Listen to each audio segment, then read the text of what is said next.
반갑습니다. 여의도 24시 박희석 기자님과 함께하고 있는 총선 총력 분석 시간입니다. 오늘 주제는요. 자뻑 해시태그 중2병 누구 생각나십니까?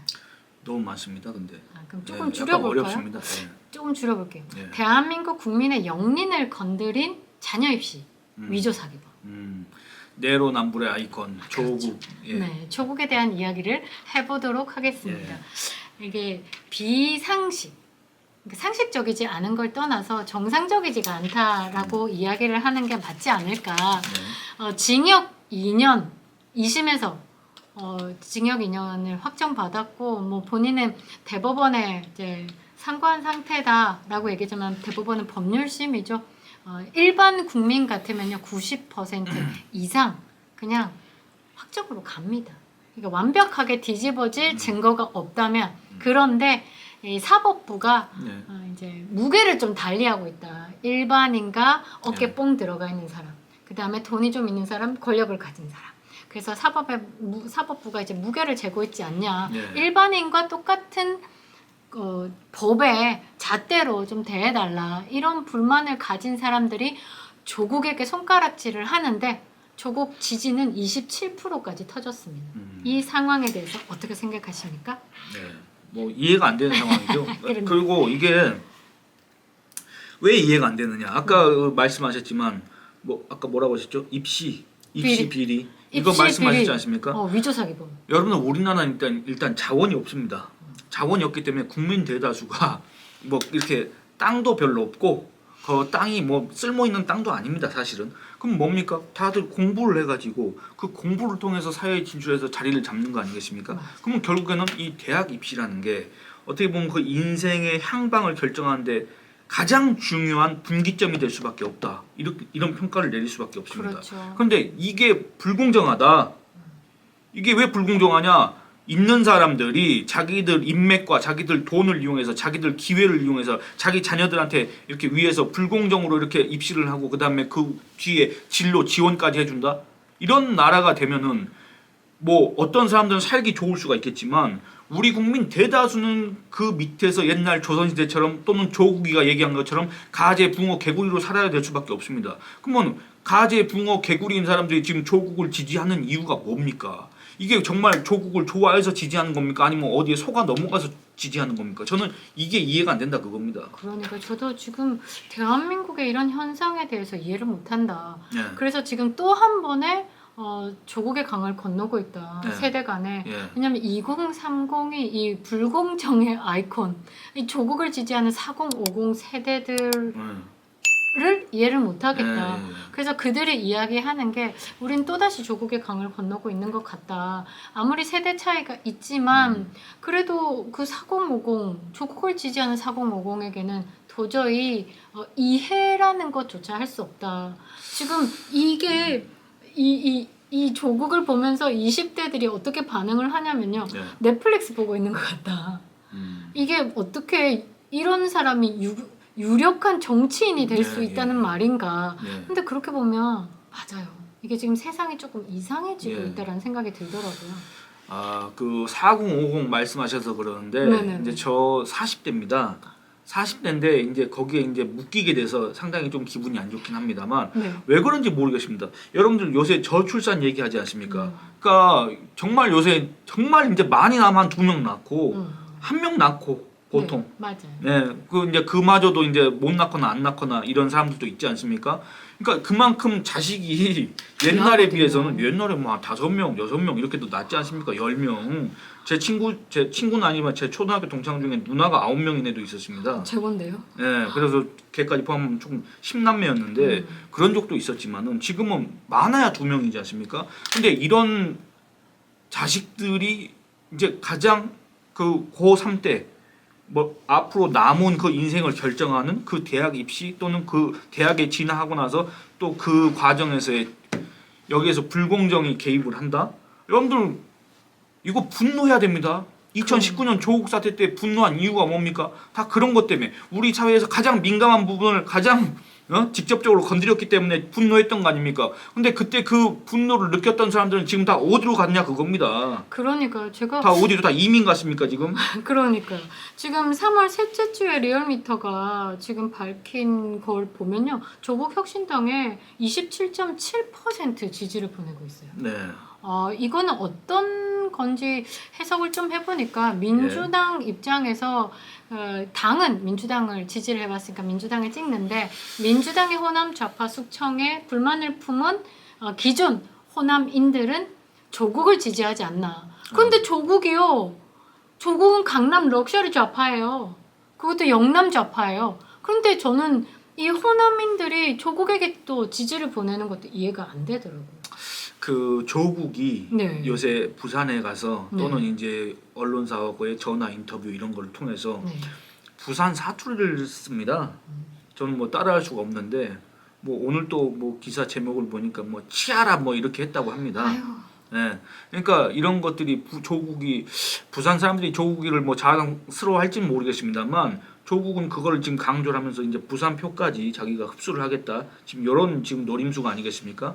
근데 이런 장면들을 보면서 좀 그런 게 대조가 됐습니다. 뭐냐면 이 다른 얘기긴 한데 이낙연 새로운 미래 공동대표 그러니까. 이 사람이 이제 광주에서 출마하겠다고 이 3월 4일 날 출마 선언을 했습니다. 지역구는 정하지 않았는데 그때 당시까지는. 근데 그때 이낙연 씨가 이 광주 전남 호남 지역 유권자들한테 좀 소위 말하는 어필을 하려고 이 전라도 사투리를 썼습니다.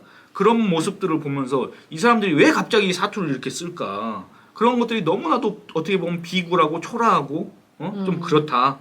당황스럽다 이런 생각이 들었는데 조국에 대해서 이제 얘기하고 싶은 건 뭐냐면 아까 말씀하신 것처럼 이 호남도 마찬가지고 기존의 전국적인 단위로 봐도 더불어민주당을 지지했던 친문 세력들이 있을 겁니다. 네. 친문 지지층이 여러분들 이 이재명이가 득세한 거는 얼마 안 됐습니다. 그 전까지는 다 친문 저기 일당이었습니다. 거기가 맞습니다. 사실은 어떤 얘기까지 나왔냐면 더불어민주당 그때 당시에는 여권입니다. 범여권이 모두 다 친문이다. 친문 아닌 사람이 어디 있느냐 이런 얘기까지 나왔습니다. 2020년까지 그런 당이었는데 갑자기 이재명이가 득세하면서 친명이 당 주도권을 갖게 되면서 거기에서 소외된 사람들 물론 거기에는 아까 숙청당한 호남 세력도 있고 이낙연 같은 사람도 있지만 아직 안 나가고 있는 또 이 사람을 지지하고 있는 또 경남 양산에서 개를 키운지 고양이를 키운지 고양이가 이재명 그거 안 좋은 게시물 했다가는 꼭 어떻게 좋아요를 누르는지 모르겠는데 그 사람 있지 않습니까? 네. 예.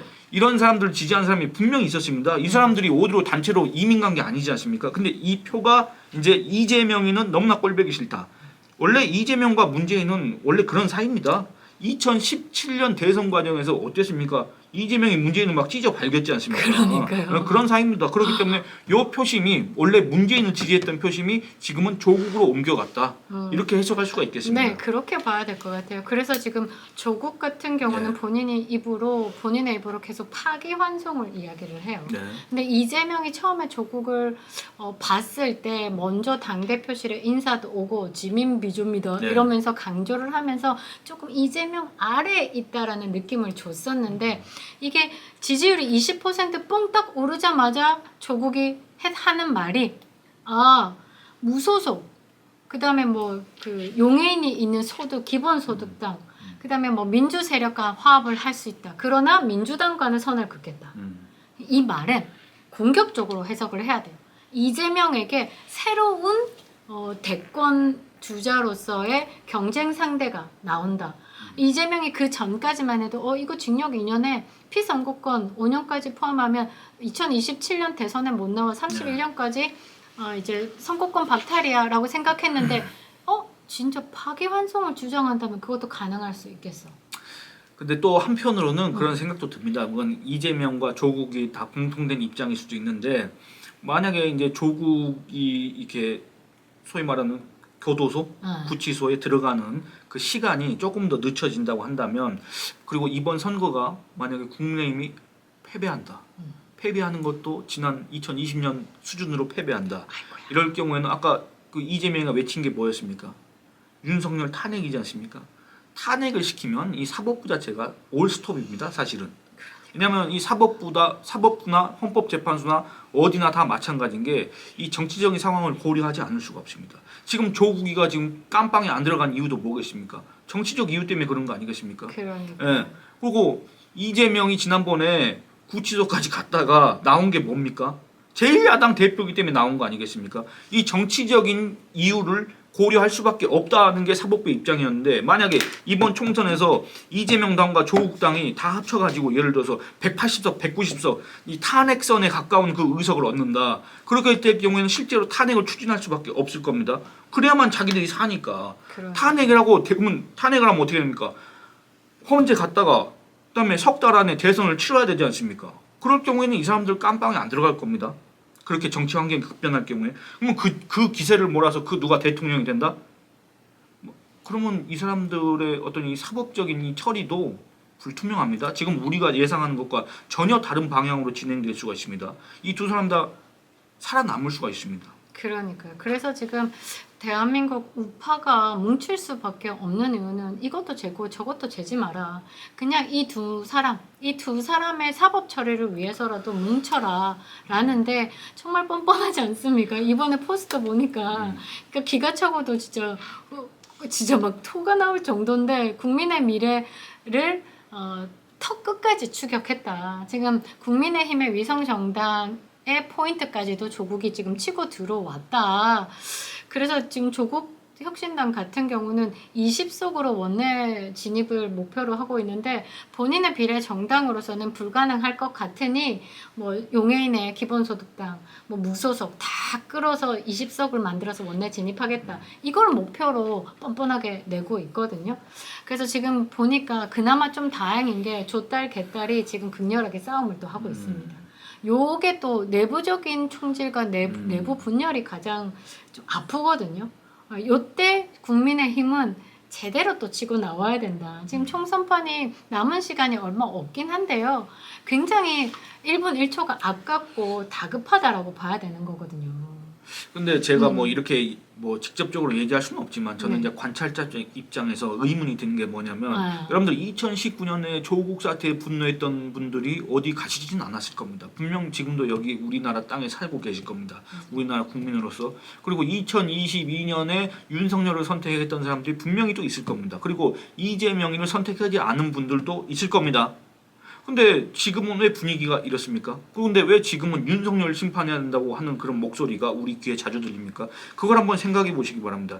여러분들이 조국 사태에 왜 분노했는지, 그리고 이재명을 왜 선택하지 않고 윤석열을 선택했는지, 윤석열이 얘기한 공정과 상식, 정의와 원칙 이런 것들에 왜 공감을 했는지, 그리고 지난 2년 동안 윤석열 뭐 실수도 있고 잘못도 있고 그렇다고 하겠지만 실질적으로는 어떤 윤석열 표 정책이라는 게 없었지 않습니까? 사실은 시간이 없었죠.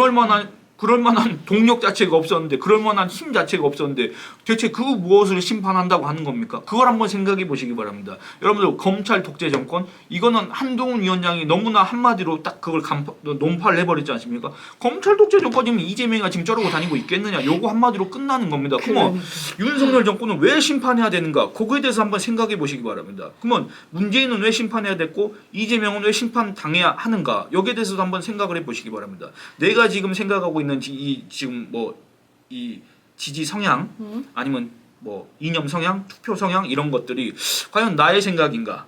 아니면 그 누가 또 이런 언론 매체들이 띄워놓은 또는 이 이재명 당에서 또는 그 온라인 커뮤니티 안에서 소위 뭐 그거 뭐 그러니까요. 지지 성향하고 막 이런 거와 상관없이 언론이 지금 만들고 있는 작업질이다. 네. 저는 그렇게도 보기도 해요. 글쎄, 그러니까 뭐 언론이 뭐 그런 특정한 의도를 갖고 이런 작업들을 하는지 안 하는지 잘 모르겠습니다만, 맞아. 그러니까 중요한 건 그런 겁니다. 지금 뭐 조국 바람이 분다고 해서 나도 조국을 한번 찍어볼까 그런 게 아니라 여러분들 2019년 조국 사태를 기억하시고 2022년 문재명 심판을 기억하시고, 아니 제가 뭐 어떤 특정 정당 지지를 유도하는 게 아니라 그랬던 분들이 지금 와서는 왜 윤석열 심판이라는 그 구호에 왜 솔깃하느냐, 그걸 한번 자기 자신을 돌아보라 그 얘기입니다. 여러분들한테 있어서 윤석열 심판이 정말 급선무입니까? 아니면 문재명 심판이 급선무입니까? 조국 심판이 급선무입니까? 여러분들 인생에 있어서 어떤 게 더 우선적으로 처리해야 될 문제인가 생각을 해보란 얘기입니다. 그러니까 뭐 화가 났다 또는 뭐 마음에 안 든다 누가 싫어서 그 반사 이익으로 이런 현상이 나타난다고 하면 정치 수준이 굉장히 낮다.